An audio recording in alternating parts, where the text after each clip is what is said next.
ایک جناب سید سجاد کی شان میں ایک دو ربائی، پھر اس کے بعد میں زحمت خطاب دوں گا۔ ہے لقب سید سجاد علی ہوں میں بھی، ہے لقب سید سجاد علی ہوں میں بھی، یعنی گلزار امامت کی کلی ہوں میں بھی، وارث دین خدائے ازلی ہوں میں بھی، اور غور سے دیکھو ولیوں کا ولی ہوں میں بھی، خم کے منبر کی قسم نور ولایت میں ہوں، بھول بیٹھے جسے حجاج وہ آیت میں ہوں، روح قرآن کی طہارت کا بھرم مجھ سے ہے، حوض کوثر میری جاگیر ارم مجھ سے ہے، لوح پہ میرا اجارہ یہ قلم مجھ سے ہے، پرچم حق علی اعلان علم مجھ سے ہے، مسجدیں میری ہیں عالم میں مصلی میرا، یہ زمین چیز ہے کیا عرش معلا میرا۔ جناب سید سجاد فرما رہے ہیں میرے چہرے کی ضیا چاند کو نہلاتی ہے، میرے دامن کی ہوا عرش کو مہکاتی ہے، میں جو ہنستا ہوں تو کلی خلد میں کھل جاتی ہے، اور میری ہر سانس سے خوشبوئے وفا آتی ہے، ہر ادا میری فرشتوں کو بھلی لگتی ہے، میری آواز بھی آواز علی لگتی ہے، میری آواز بھی آواز علی لگتی ہے۔ عزم منافقت کو یہ پاش پاش کرتی ہے، جہاں والوں کو جنت کی ہے تلاش مگر، جہاں والوں کو جنت کی ہے تلاش مگر، حسین والوں کو جنت تلاش کرتی ہے۔ واہ واہ سبحان اللہ، ایسی ہے۔ بس خداوند عالم ہمیں حسین والا بننے کی توفیق دے اور ہمت دے، وہ حسینی بنے کہ ہم تو کہتے ہیں کہ مولا ہم حسینی ہیں، خود مولا حسین کہیں کہ واقعاً ہم حسینی ہیں۔ آج امام سید السجاد امام زین العابدین علیہ السلام کی شہادت کی عنوان سے مجلس ہے۔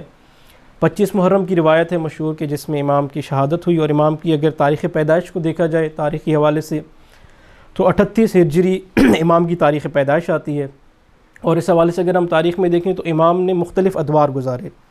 2 سال امام علی مولا متقیان کی دور امامت میں تھے جب امام نے 2 سال کا عرصہ گزارا، پھر 10 سال کا عرصہ امام حسن علیہ السلام، اور پھر 10 سال کا عرصہ خود مولا حسین علیہ السلام کی امامت میں امام سجاد نے گزارا، اور اس کے بعد 61 ہجری واقع کربلا کے بعد سے 95 ہجری تک جب امام کی شہادت ہوئی ہے تو 34 سے 36 سال مختلف روایات ہیں، یہ امام کی امامت کا عرصہ بنتا ہے جس میں امام نے امامت کی۔ یہاں پہ توجہ طلب ایک جو چیز ہے کہ امام نے 2 سال چلے مولا علی علیہ السلام کے دور میں جو عرصہ گزرا وہ تو بچپن کا دور ہے، 2 سال کی عمر ہے امام کی، لیکن اس کے بعد 10 سال کا عرصہ امام نے امام حسن علیہ السلام کی امامت کے سائے میں گزارا، 10 سال کا عرصہ خود امام حسین علیہ السلام کی، اور کربلا کے واقعے کے بعد 34 سے 35 سال جو ایک بہت بڑا عرصہ ہوتا ہے وہ خود امام نے خود امامت کی، اور امام کی امامت غالباً تمام ائمہ میں سب سے زیادہ جو امامت کا موقع ملا امام سجاد علیہ السلام کو ملا۔ لیکن مومنین کرام المیہ یہ ہے، اس کو المیہ کہیں یا امام کے مصائب میں سے ایک سب سے بڑا میں کہوں گا کہ مصائب کا سب سے بڑا پہلو یہ بھی ہے جو نہیں بیان ہوتا کہ واقع کربلا سے پہلے امام کی زندگی کیسی تھی، کیا امام کا کردار تھا۔ ہم اگر سوچیں تو ہمارے ذہن میں کوئی خیال نہیں آتا، کوئی معلومات نہیں آتی، کبھی بیان بھی نہیں ہوئی، کبھی ہم نے جستجو بھی نہیں کی۔ اور 34 سے 36 سال کا عرصہ جو کربلا کے بعد گزرا، ایک بہت بڑا عرصہ ہے، کربلا اتنا بڑا واقعہ ہوا، اتنے بڑے مصائب، تمام لوگ شہید ہو گئے۔ روایات میں ملتا ہے کہ فقط 3 لوگ کربلا کے واقعے کے بعد، میں آگے تفصیل بیان کروں گا، فقط 3 لوگ تھے جو حق پہ باقی رہے، جو امام کے ساتھ یا ائمہ کے ساتھ اخلاص اور محبت کے اظہار اور واقعاً ساتھ دینے والے تھے۔ کربلا میں 72 تھے، وہ شہید ہو گئے، اس کے بعد جو باقی رہے 3 لوگ فقط۔ ایسے دور میں 34 سے 36 سال امام سجاد نے امامت کیسے کی ہمیں نہیں معلوم۔ ہم نے امام کی تمام زندگی کو فقط کربلا کے مصائب کے اندر ایک تو محدود کر دیا، اور امام کو اب جب دیکھیں ہم نے بہت آسانی سے اپنا فریضہ آسان سمجھا، تھوڑی سی توجہ کیجیے گا، یہ اس میں عرض کر دوں، دیکھیں کہ آپ کا ثواب محفوظ ہے انشاءاللہ۔ آپ جب گھر سے نکلے، جب آپ نے نیت کی، اس سے پہلے آپ کو ثواب مل رہا ہے۔ تھوڑی سی توجہ کریں، اگر ہم تھوڑا سا اس بارے میں سوچیں، ہم نے ثواب سے آگے بڑھنا ہے، ہم نے کربلائی بننا ہے۔ ہم دیکھیں کہ ہم کیا چاہتے ہیں، دیکھیں ہر انسان کی ایک ہدف مقصد ہوتا ہے زندگی میں، ہم کہاں تک پہنچنا چاہتے ہیں۔ بہت سارے لوگ ایسے آئے کہ جو کربلا میں مثلا جب امام کے ساتھ تھے، جب کوفہ سے خبر ملی ایک موقع پہ امام کو کہ امام کے سفیر شہید کر دیے گئے، تو اس وقت امام نے کہا کہ مجھے اب امکان نظر نہیں آتا، وہ شہید ہو گئے میرے سفیر، کوفیوں نے اپنا رنگ بدل لیا، اب ظاہری حکومت اور مال و غنیمت نہیں ملے گا۔ بہت سارے لوگ امام کا رستہ چھوڑ کے چلے گئے۔ پھر آ جاتی ہے شب عاشور۔ شب عاشور میں امام نے جب چراغ بجھائے تو امام نے ہر ایک کو دلیل بھی دی۔ آج ہم اپنا عذر خود پیش کرنے کی کوشش کرتے ہیں، ہم بہانہ خود تلاش کرتے ہیں۔ مثلا میں نے حق پہ نہ عمل کرنا ہو، نماز قضا کر دی، نماز نہیں پڑھی، تو میں خود اپنی وجہ تلاش کرنا۔ امام نے کہا ایک خاتون کا ہاتھ پکڑو، ایک بچے کا ہاتھ پکڑو اور اس بہانے سے چلے جاؤ، کہ جاؤ گے تو کہو گے کہ میں بچوں کو لے آیا، تمہارے پاس ایک وجہ ہو جائے گی، تمہاری جنت کا بھی میں ضامن ہوتا ہوں، تم چلے جاؤ۔ لیکن وہ کربلا والے نہیں گئے۔ ہم دیکھیں، آیا ہم جنت میں جانا چاہتے ہیں، ایسی جنت جس میں ہمیں اور حسین میں جدائی ہو؟ یہ ہم آگے جانا چاہتے ہیں، ہم کربلائی بننا چاہتے ہیں۔ کربلائیوں کا مقام بلند ہے۔ ہم تصور کر سکتے ہیں کہ فقط حسین کے در سے جنت لے کے چلے جائیں، لیکن وہ جنت ہو کہ جس میں تمام مثلا جو ظاہری نعمتیں موجود ہوں، لیکن جنت اور جہنم کا ہمارے نزدیک عقیدہ یہ ہے کہ وہ مستقل رہنے کا مقام ہے۔ ہم میں سے کون اس بات پر تیار ہے کہ مستقل ہماری اور مولا حسین میں جدائی ہو جائے؟ ہمیں سوچنا چاہیے، اس پر تھوڑی سی توجہ کرنی چاہیے۔ اور ایک چیز آپ کی خدمت میں عرض کروں کہ جب ہم نے کربلا کے کردار دیکھے تو ہم نے دیکھا کہ کون سے ایسے لوگ تھے کہ جنہوں نے کربلا سجائی۔ دشمن کی جانب سے کون سے ایسے کردار تھے، خود اہل بیت کی جانب سے کون سے ایسے کردار ہیں، ان میں کیا خوبیاں پائی جاتی تھی، اور کون سے لوگ تھے جو فقط تماشائی تھے۔ اور آپ کی خدمت میں عرض کیا تھا کہ پہلا فریضہ انسان کا جو بنتا ہے کہ وہ خواص میں سے بنے، وہ خاص افراد میں سے بنے، یعنی وہ خود فیصلہ کرنے کی طاقت رکھتا ہو، وہ ہر ایک چیز کا ایک معیار رکھتا ہو۔ فلاں مجلس میں جا رہا ہوں کس معیار کے تحت، فلاں مجلس میں نہیں جا رہا کس معیار کے تحت۔ یہ نہیں کہ آپ مثلا مہدی بھائی کو دیکھیں، مہدی بھائی بلا رہے ہیں تو میں چلا جاؤں گا، اور مثلا ابرار بھائی بلاتے ہیں تو میں نہیں جاتا۔ تو آیا معیار مہدی بھائی اور ابرار بھائی ہیں یا کچھ اور معیار آپ کے پاس؟ کیونکہ اگر ہمارا عوامی معیار ہوا تو اکثر لوگوں نے کوفہ کے بڑے بڑے لیڈرز کو دیکھا۔ آج ہمارے لیے بھی مشکل ہے نا، ہم تمام مدعا ڈالتے ہیں عالم دین پہ، یا تمام مدعا ڈالتے ہیں خطیب پہ، یہ مولوی کیا کر رہے ہیں، ذاکر کیا کر رہے ہیں۔ ہم خود سے سوال پوچھیں، ہم کیا کر رہے ہیں؟ کوفہ والوں نے کیا کیا؟ کوفہ میں تاریخ میں دیکھیں، کوفی کو لوگ کیوں نہیں آئے کربلا میں؟ اکثریت کوفہ کی کربلا نہیں آئی، کیوں؟ ان کے سردار نہیں آئے۔ بڑے بڑے سرداروں نے کہا یہ سردار کیا کر رہے ہیں، لیڈر ہمارے لیے کیا کر رہے ہیں؟ یہ لیڈر آپس میں اکٹھے ہو جائے۔ کوفہ میں بڑے بڑے لیڈر تھے، ان کا آپس میں اختلاف تھا، یہ لیڈر مل کے بیٹھ جائیں، ہم چلے جائیں گے، امام کا ساتھ دیں گے۔ آج ہم یہ کہتے ہیں نا، ملت تمام علماء مل کے بیٹھ جائیں۔ ہم دیکھیں کہ ہماری ذمہ داری کیا بنتی ہے۔ کوفہ والوں نے کیا کیا؟ ہمارے لیڈر نہیں جا رہے، ٹھیک ہے، ہمارے مفتی نے، قاضی شرح نے فتویٰ دے دیا، ہم نہیں جاتے۔ آیا ہم یہ بہانے تلاش کر کے اپنی ذمہ داری سے پیچھے ہٹ سکتے ہیں یا نہیں؟ ہم نے اپنے دور کی کربلا میں پہنچنا ہے، یا ہم نے خود کو دیکھنا ہے کہ ہمارا امام زمان کے ساتھ کیا تعلق۔ صلوات بھیجیں محمد و آل محمد پر۔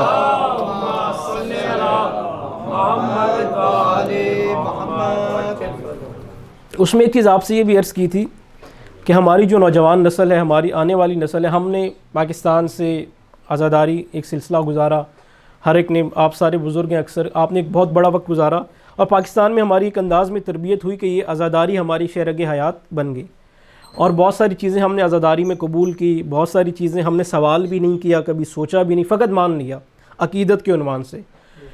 لیکن ہم اپنے آنے والی نسلوں کے لیے تیار رہیں کہ وہ فقط عقیدت پہ راضی نہیں ہوں گے۔ اگر ہم ان کو وجوہات نہیں دیں گے، اور دیکھیں کربلا ہمیں ڈر نہیں ہے، ہمارے ائمہ علم کی وہ شمع و چراغ ہیں جو روز روشن تک جو ہے وہ روشن ہے، اور ایسی مثال ہیں۔ مثلا امام علی علیہ السلام کا کلام ایسا کلام ہے کہ قیامت تک کوئی انسان اس کو جھٹلا نہیں سکتا۔ ہماری مشکل ہے کہ ہم نے وہ پیغام لیا نہیں تو ہم آگے پہنچا بھی نہیں پا رہے، ہم آگے وجوہات بھی نہیں دے پا رہے، اپنے بچوں کو دلائل بھی نہیں دے پا رہے۔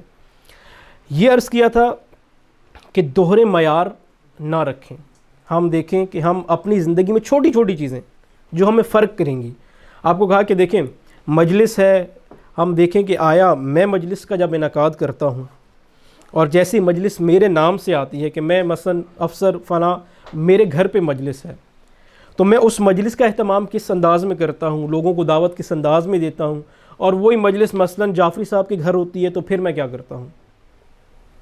آیا میرا مقصد کوشش اپنے آپ کو فروغ دینا ہے یا مجلس حسین کو فروغ دینا ہے؟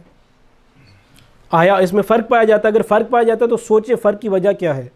مجلس تو دونوں جگہ حسین کی ہے، ذکر تو دونوں جگہ حسین کا ہے، تو یہ توجہ کا فرق کیوں پایا جاتا ہے؟ اگر میں 4 لوگوں کو فون کرتا ہوں اپنے اس میں لوگوں کو گاڑی بھی آفر کرتا ہوں، لیکن اگر کسی اور کی مجلس ہے میں ایک میسیج بھی آگے نہیں بھیجتا، کیا وجہ ہے؟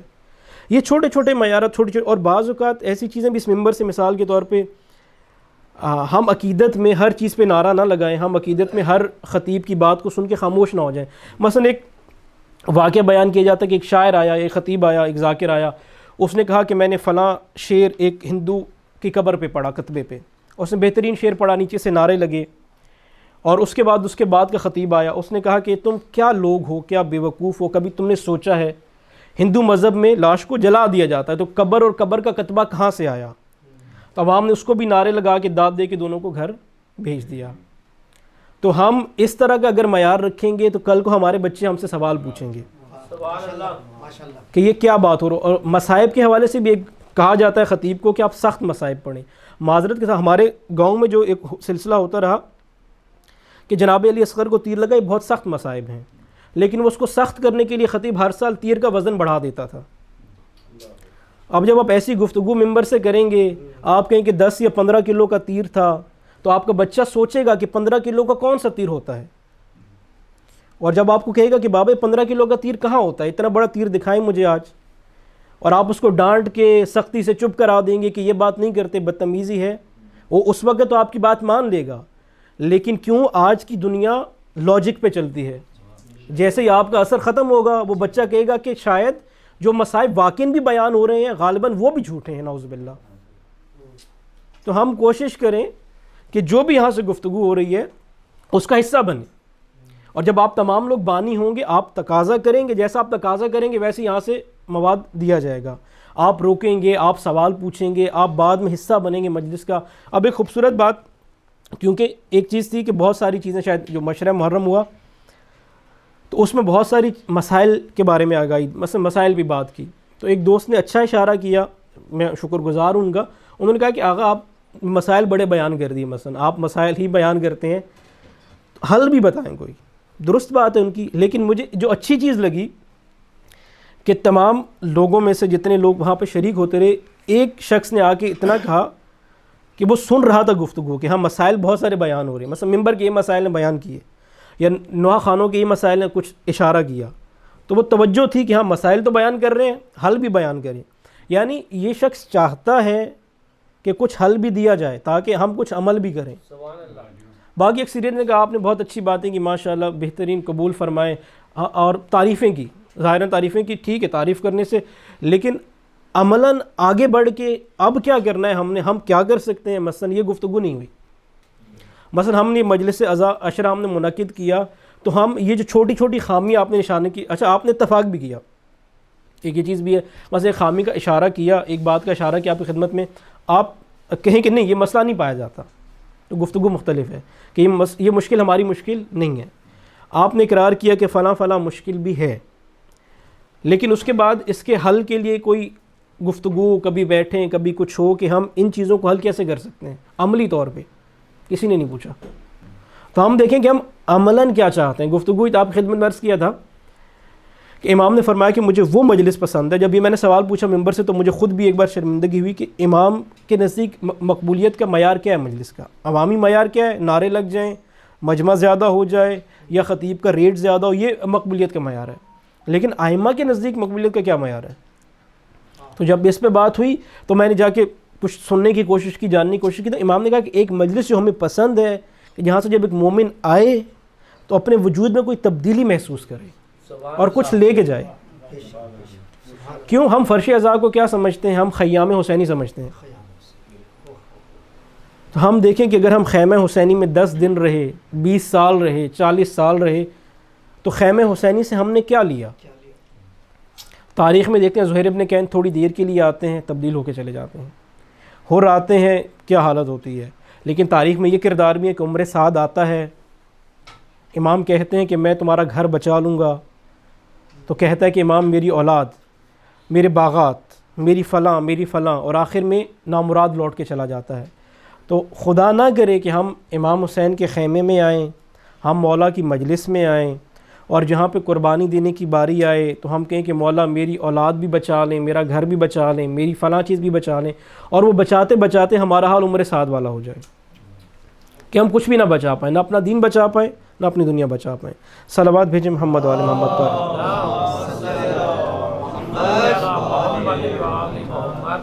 امام سجاد علیہ السلام، امام کا نام علی، اور علی اوسط امام کو کہتے ہیں کہ علی اکبر امام کے دوسرے بھائی، اور چھوٹے بھائی علی اصغر امام کے تھے۔ تو کوفہ مدینہ میں امام کا ایک بار سامنا ہوا مروان سے۔ یہ وہ شخص ہے جس پہ لعنت کی گئی رسول اللہ کی زبان سے بھی، تو ہم اس پہ لعنت کرتے ہیں۔ اس لعین کا جب سامنا ہوا تو اس نے کہا امام سے کہ آپ کا کیا نام ہے؟ امام نے کہا کہ میرا نام علی ہے۔ تو کہا کہ آپ کے بھائی کا کیا نام ہے؟ کہا میرے بھائی کا نام بھی علی ہے۔ تو کہا کہ دوسرے بھائی کا کیا نام ہے؟ تو کہا میرے دوسرے بھائی کا نام بھی علی ہے۔ یہ منافق تھا، چڑ گیا اور کہتا ہے کہ علی علی علی یعنی کیا؟ یعنی کوئی اور نام نہیں ملتا؟ اب دیکھیں، خود امام سجاد امام وقت ہیں، امام خود اسی سلسلہ عالیہ سے ہیں، جواب دے سکتے تھے، لیکن یہاں ادب کا تقاضا دیکھیں کہ واپس گئے، اپنے بابا سے کہا یہ واقعہ، خود جواب نہیں دیا مروان کو، اپنے بابا سے کہا، کیوں؟ امام وقت امام حسین ہے۔ ادب کا تقاضا یہ ہے کہ امام وقت کو بیان کریں، امام وقت آگے رہنمائی کریں۔ امام کی خدمت میں آتے ہیں، کہتے ہیں کہ یہ واقعہ ہوا، مروان سے میرا سامنا ہوا، اور تو امام نے کہا کہ اللہ نے مجھے 3 بیٹے عطا کیے، اگر اللہ مجھے 100 بیٹے بھی عطا کرتا میں ان کا نام علی رکھتا۔ سبحان اللہ، سبحان اللہ، ماشاءاللہ۔ کیونکہ نام علی بعض اوقات فقط نام ہوتا ہے، لیکن بعض اوقات حق و باطل کی پہچان ہوا کرتا ہے۔ بے شک۔ اور ہمارے پاس اس موقع کو اگر وقت کو دیکھیں تو خطیب بنو امیہ کے خطیبوں نے مولا علی کے نام سے شب و ستم شروع کیا ہوا تھا، لوگوں نے اپنے بچوں کا نام علی رکھنا چھوڑ دیا تھا۔ 9000 ممبر تھے جہاں سے مولا علی کے خلاف گفتگو ہوتی تھی، 4000 کے قریب ایسے علماء تھے یا حدیث نگار تھے جو جعلی حدیثیں بیان کرتے تھے، لیکن آپ دیکھیں کہ مولا حسین کے 3 بچوں کے نام کی برکت سے آج ہر جگہ علی علی نظر آتا ہے ہمیں۔ یہ کرامت ہے علی ابن ابی طالب کے نام کی۔ اور یہاں سے ایک اور پیغام بھی مومنین کرام، دیکھ چھوٹی چھوٹی چیزیں ہماری ثقافت میں جب ہوتی ہیں، جب کسی کے ہاں بچہ پیدا ہوتا ہے، اولاد، خدا ہم سب کو صاحب اولاد کرے اور عزادار اور حسینی اولاد دے، تو اکثر یہ کہتے ہیں کہ ایسا نام بتائیں جو کسی کا بھی نہ ہو، اس توجہ میں، اس میں کشمکش میں، جبکہ خود سنت ائمہ دیکھیں کہ وہ کیسے نام رکھا کرتے تھے۔ ہمارے مولا کہہ رہے ہیں کہ اگر میرے 100 بچے بھی ہوتے تو میں نام علی رکھ دیتا، لیکن ہم اس چکر میں رہتے ہیں کہ دیکھیں یہ چیزیں ہم نے کربلا سے لینی ہے، اور علی کا نام جب آئے گا تو ایک بار توجہ جائے گی کہ علی کس کے نام سے منسوب ہے، تو یہ نام ہدایت کا سبب بھی بنتے ہیں جو نام، اگر ہم ایسے نام رکھتے ہیں تو ہمیں ضرورت نہیں ہے کہ ہم کوشش کریں کہ مشکل سے مشکل نام رکھیں، ایسا نام رکھیں جو معاشرے میں کسی نے نہ سنا ہو، ایسا نام رکھیں جو خاندان میں کسی کا نہ ہو۔ یہ ہمارے لیے اہم نہیں، ہمارے لیے اہل بیت کے نام برکت کا ذریعہ بھی ہیں اور ہدایت کا ذریعہ بھی ہیں۔ صلوات بھیجیں محمد وعلی محمد پر۔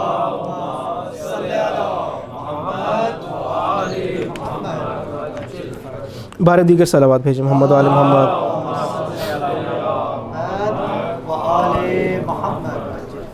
بس ہم جو سفر کرتے ہیں وہ حسین ابن علی کے دکھائے ہوئے راستے پہ سفر کرنا چاہتے ہیں۔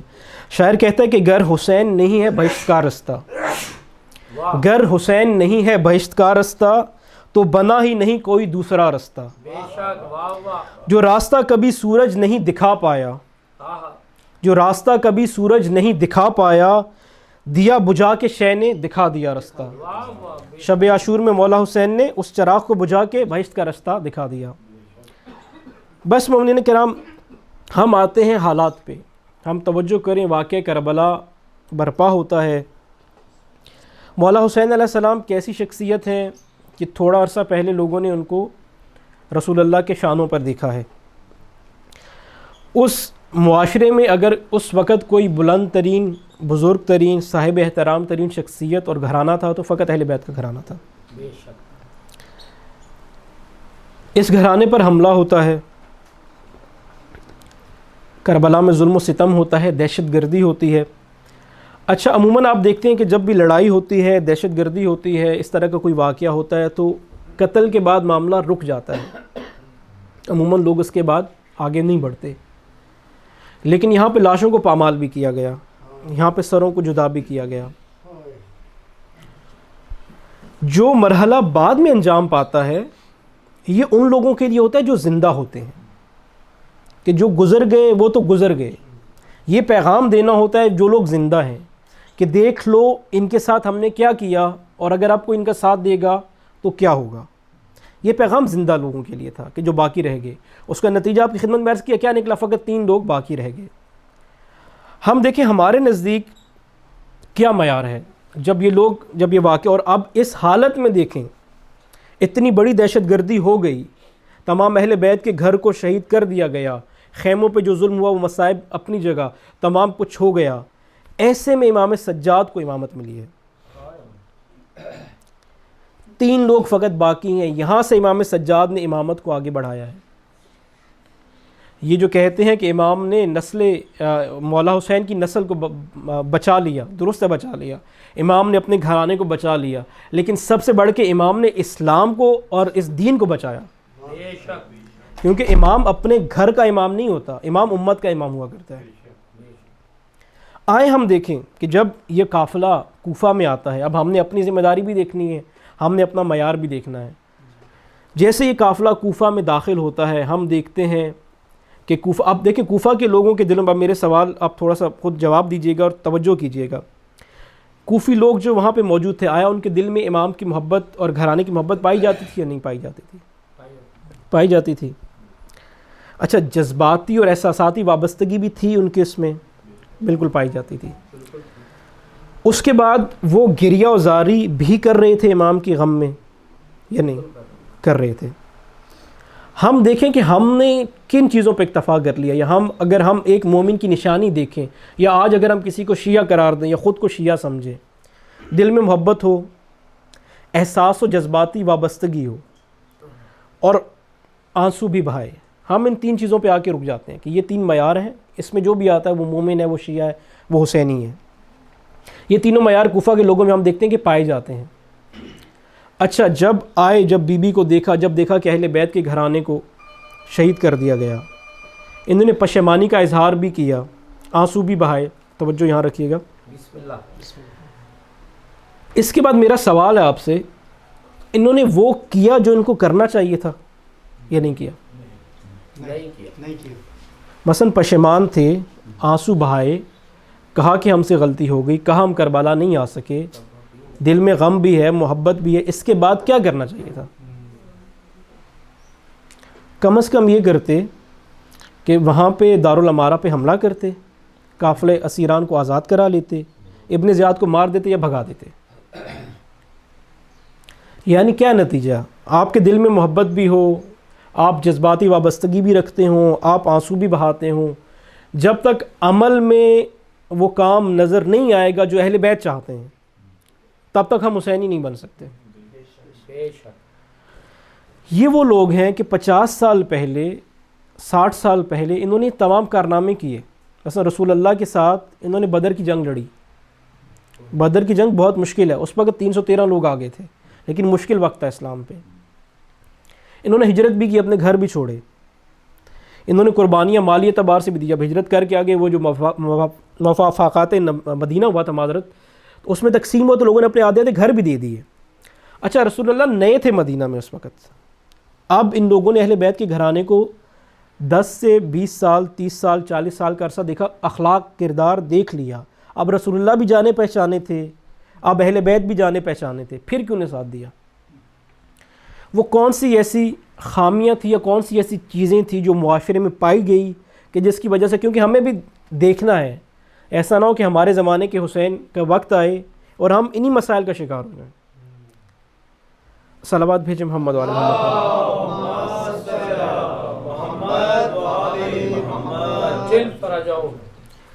ایک چیز ہم نے دیکھا جو ان لوگوں میں پائی جاتی تھی، وہ خوف تھا، خوف زدہ ہو گئے یہ لوگ، انہوں نے دیکھا دہشت کا شکار ہو گئے۔ آج ہم دیکھتے ہیں داعش اور مختلف دہشت گرد تنظیمیں، مثلا اگر لوگوں کو مارنا ہی ہے، مارنے کی وہ بھیانک ویڈیوز نشر کرنے کا کیا مقصد ہے؟